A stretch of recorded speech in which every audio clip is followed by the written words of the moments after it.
প্রশ্নপত্রে যে কেলেঙ্কারি শুরু হয়েছে, বিভিন্ন ক্লাসের প্রশ্ন অনেক ক্লাসে চলে যাচ্ছে। এই যে বিশালগড়ের দিকে কোনো এক স্কুলে এক্সাম হয়েছে 80-তে, তারে মার্ক দিছে 100-তে, এটাও আমরা সংবাদ মাধ্যমে দেখতে পাইছি। এবং এক্সাম দেওয়ার পরে যখন ছাত্ররা কইতেছে যে আমাদের এক্সামের কোশ্চেন না বা এই প্রশ্নটা আমাদের না, তারা আপনারা জানেন গত 2 এবং 3 তারিখ থেকে মাধ্যমিক এবং উচ্চ মাধ্যমিক পরীক্ষা শুরু হয়। আমরা দেখতে পেলাম বিভিন্ন ইলেকট্রনিক মিডিয়ায়, প্রিন্ট মিডিয়ায় গত 3 তারিখে যে মাধ্যমিক পরীক্ষা শুরু হয়েছে, তখন জিরানিয়া আরডি ব্লক স্কুলে উচ্চ মাধ্যমিকের প্রশ্ন দেওয়া হয় মাধ্যমিক পরীক্ষার্থীদের। আমরা তার বিরুদ্ধে আজকে আমরা মধ্যশিক্ষা পর্ষদে এসেছি। আমরা মধ্যশিক্ষা পর্ষদকে আমরা 3 দিনের টাইম দিয়েছি। যদি 3 দিনের মধ্যে এই ব্যবস্থা না করে আমরা এখানে ভয়ানক আন্দোলন করব।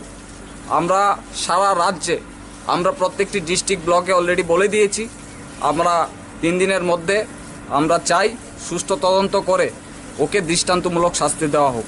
প্রত্যেকটা বছরই আমরা দেখতে পাই মাধ্যমিক উচ্চ মাধ্যমিক পরীক্ষা যখন শুরু হয় তখন এখানের মধ্যে একটা বিভিন্ন কেলেঙ্কারি শুরু হয়ে যায়। হয় সায়েন্সের কেলেঙ্কারি, হয় না হলে বোর্ডের মধ্যে বিভিন্ন কেলেঙ্কারিতে এই বোর্ড জর্জরিত হয়ে আছে।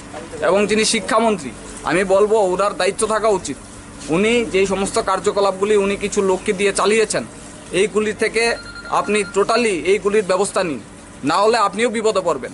এবং আপনার যেই দপ্তর, আপনার যেই পরিকাঠামো, আপনার দপ্তরের লোক বিভিন্ন স্কুলে গিয়ে বিভিন্ন ভিজিট করছেন।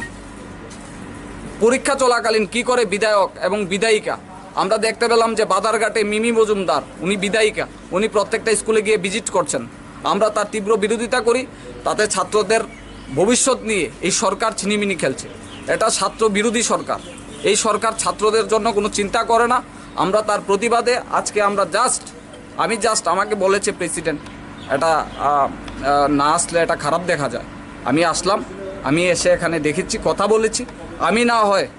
আমি সঙ্গে থাকবো এখানে। আমি টাইম দিয়েছি 3 দিনের সেক্রেটারি সাহেব, যদি ব্যবস্থা না নেয় আমি এখানে ভয়ানক আন্দোলন করব। দেখি এখানে সরকার কি ব্যবস্থা নেয় আমার জন্য, দেখবো। আমি কাউকে ছেড়ে কথা বলি না। আমি প্রত্যেক সময় আন্দোলন করছি এই সরকারের বিরুদ্ধে। আমি প্রত্যেক সময় আন্দোলন করছি। এইরকম ঘটনার তার তীব্র নিন্দা জানাই, আমি তীব্র বিরোধিতা করছি।